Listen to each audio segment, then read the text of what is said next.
Okay, just to remind you, we're reading Treasure Island by Robert Louis Stevenson. And we read the first chapter. We checked out the inside. There's kind of a hint of some neat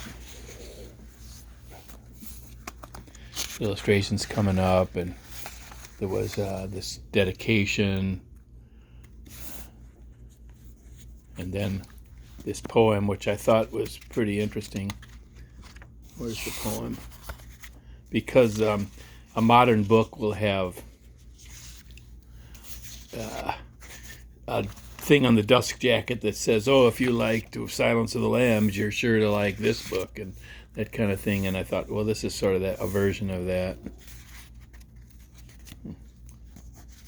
but I can't find it. Table of contents, illustrations, and we read chapter 1, which introduced this guy called himself the captain, and he seems like a dangerous man, and he kind of frightens the clientele of Jim Hawkins's parents' inn, the Admiral Benbow, and he kind of takes over the place. And then one night Dr. Livesey was there, and Dr. Livesey gave him a little talking to, and that kind of shut him up for the time being. Chapter 2, Black Dog Appears and Disappears. It was not very long after this that there occurred the first of the mysterious events that rid us at last of the captain, though not, as you will see, of his affairs. It was a bitter cold winter, with long, hard frosts and heavy gales, and it was plain from the first that my poor father was little likely to see the spring. He sank daily, and my mother and I had all the inn upon our hands. We were kept busy enough without paying much regard to our unpleasant guest. It was one January morning, very early, a pinching, frosty morning, the cove all gray with hoarfrost and the ripple lapping softly on the stones, the sun still low, and only touching the hilltops and shining far to seaward. The captain had risen earlier than usual and set out down the beach, his cutlass swinging under the broad skirts of his old blue coat, his brass telescope under his arm, his hat tilted back upon his head. I remember his breath hanging like smoke in the wake as he strode off, and the last sound I heard of him, as he turned the big rock, was a loud snort of indignation, like as though his mind was still running upon Dr. Livesey. Well, Mother was upstairs with Father, and I was laying the breakfast table against the captain's return, when the parlor door opened and a man stepped in whom I had never set my eyes before. He was a pale, tallowy creature, wanting 2 fingers of the left hand, and though he wore a cutlass, he did not look much like a fighter. I had always my eye open for seafaring men with 1 leg or 2, and I remember this one puzzled me. He was not sailorly, and yet he had a smack of the sea about him, too. I asked him what was for his service, and he said he would take rum, but as I was going out of the room to fetch it, he sat down upon a table and motioned me to draw near. I paused where I was with my napkin in my hand. "Come here, sonny," says he. "Come nearer here." I took a step nearer. "Is this your table for my mate Bill?" he asked, with a kind of leer. I told him I did not know his mate Bill, and this was for a person who stayed in our house whom we called the captain. "Well," said he, "my mate Bill would be called the captain as like as not. He has a cut on one cheek and a mighty pleasant way with him, particularly in drink, as my mate Bill. We'll put it for argument like that your captain has a cut on one cheek, and we'll put it like that cheek is the right one. Ah.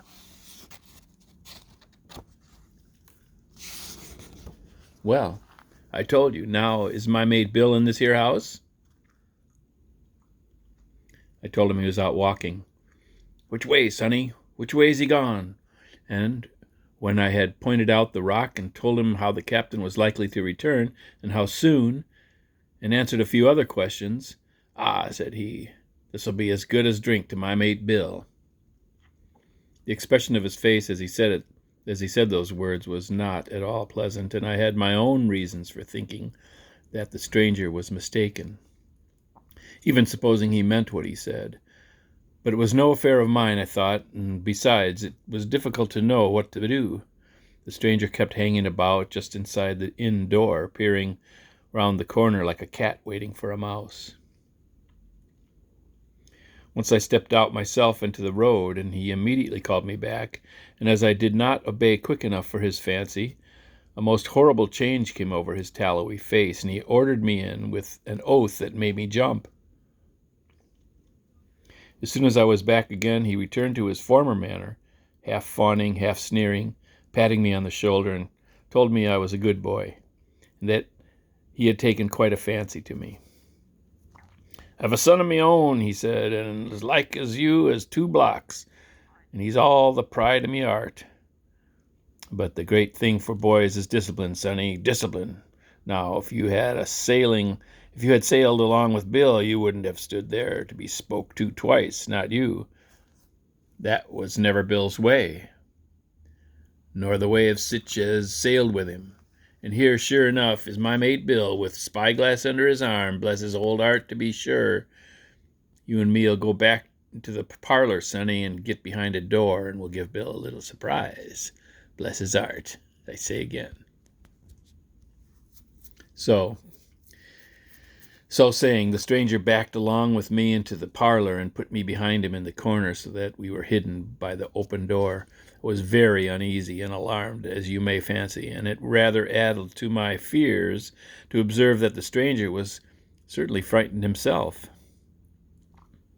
He cleared a hilt of his cutlass and loosened the blade in the sheath, and all the time we were waiting there, he kept swallowing as if he felt what we used to call a lump in the throat. At last in strode the captain, slammed the door behind him without looking to the right or left, and marched straight across the room to where his breakfast awaited him. "Bill," said the stranger in a voice that I thought he had tried to make bold and big. The captain spun around on his heel and fronted us. All the brown had gone out of his face, and even his nose was blue. He had the look of a man who sees a ghost, or the evil one, or something worse, if anything can be, and upon my word, I felt sorry to see him all in a moment turn so old and sick. "Come on, Bill, you know me. You know an old shipmate, Bill, surely," said the stranger. Captain made a sort of gasp. "Black Dog," he said. "And who else?" returned the other, getting more at his ease. "Black Dog as ever was, come for to see his old shipmate Billy at the Admiral Benbow Inn.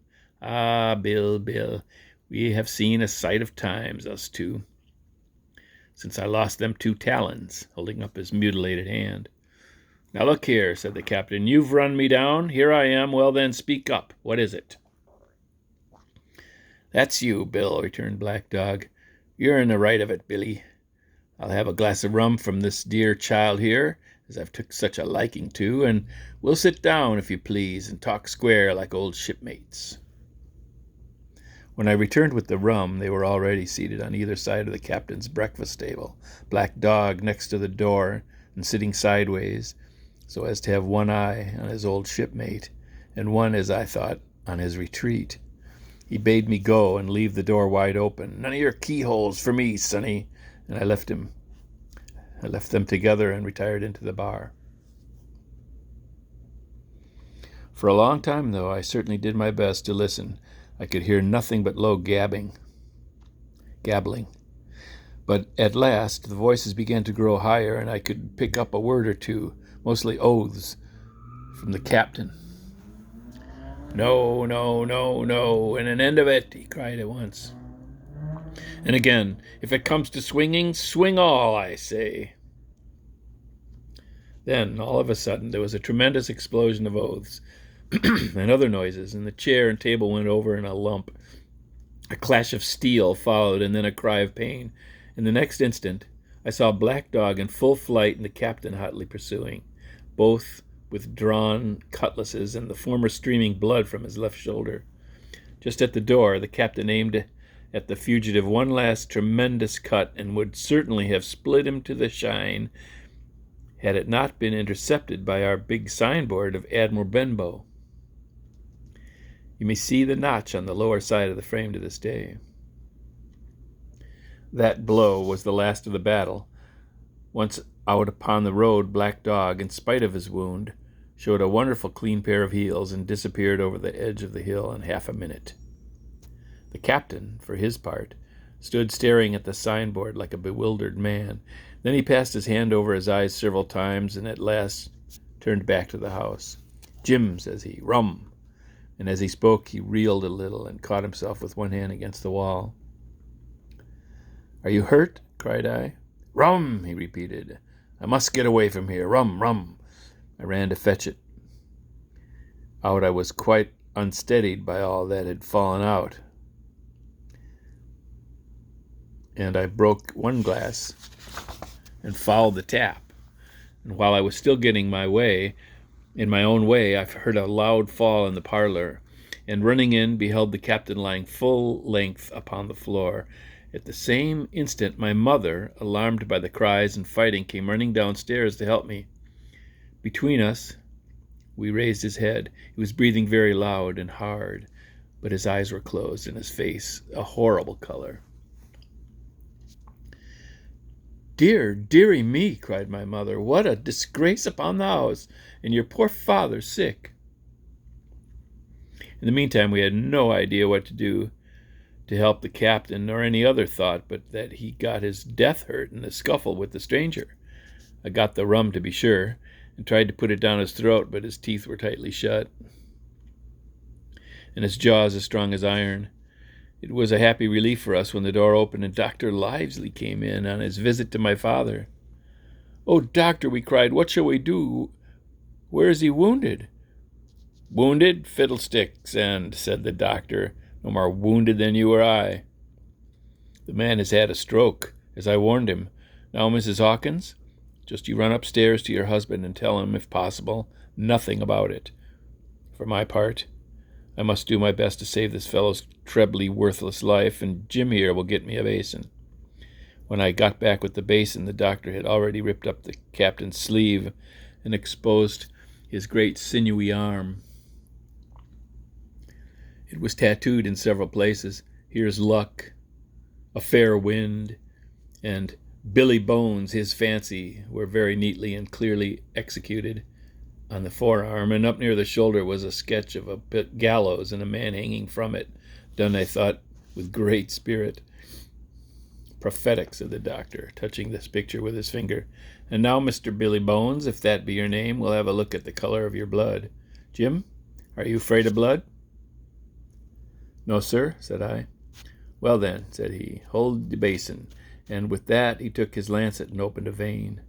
A great deal of blood was taken before the captain opened his eyes and looked mistily about him. First he recognized the doctor with an unmistakable frown, and then his glance fell upon me, and he looked relieved.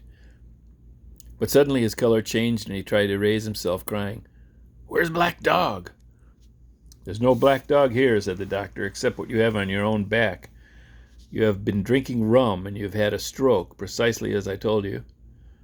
And I have just, very much against my own will, dragged you head foremost out of the grave. Now, Mr. Bones—" "That's not my name," he interrupted. "Much as I care," said the doctor. "It's the name of a buccaneer of my acquaintance, and I call you it for sake of shortness. And what I have to say to you is this. One glass of rum won't kill you, but if you take one, you'll take another, and I stake my wig, if you don't break off short, you'll die. Do you understand that? Die, and go to your own place, like the man in the Bible. Come now, make an effort. I'll help you to your bed for once." Between us, with much trouble, we managed to hoist him upstairs and laid him on his bed, where his head fell back on the pillow as if he were almost fainting. Now mind you, said the doctor, I clear my conscience. The name of rum for you is death. And with that he went off to see my father, taking me with him by the arm. This is nothing, he said, as soon as he had closed the door. I have drawn blood enough to keep him quiet a while. He should lie for a week where he is. That is the best thing for him, and you. But another stroke would settle him. That's the end of this chapter. See you next time.